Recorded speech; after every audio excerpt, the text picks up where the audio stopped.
চাঁপাইনবাবগঞ্জ জাবালুন নূর আল জামিয়াতুল ইসলামিয়া ফাউন্ডেশনের উদ্যোগে খতমে সবক ও দোয়া মাহফিল অনুষ্ঠিত হয়েছে।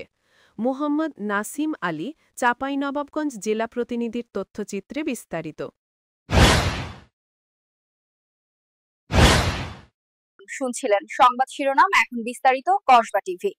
চাঁপাইনবাবগঞ্জ জেলায় জাবালুন নূর আল জামিয়াতুল ইসলামিয়া ফাউন্ডেশনের প্রধান কার্যালয় বারঘড়িয়া বেতবাড়িয়ায় খতমে সবক ও দোয়া মাহফিলের আয়োজন করা হয়।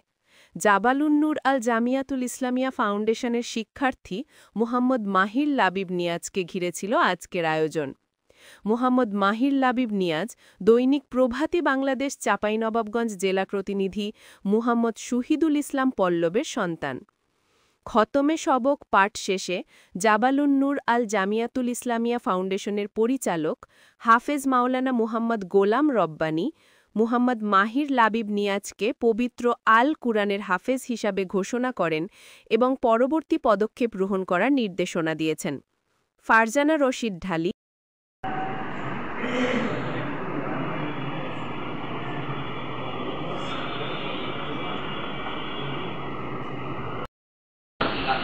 অভিভাবক তাদেরকে একটা কথা বলবো যে ছেলে সবক শেষ করতে গেছে, মানে হাফেজ হয়ে গেছে বলে এই যদি মনে করেন আর ঠিক আছে এখন চলে আসো, এটা করলে ভুল হবে, কারণ সে সবক শেষ। আসসালামু আলাইকুম ওয়া রাহমাতুল্লাহ। আলহামদুলিল্লাহ, আল্লাহ তাআলার কাছে হাজার ও লক্ষ কোটি শুকরিয়া আদায় করছি।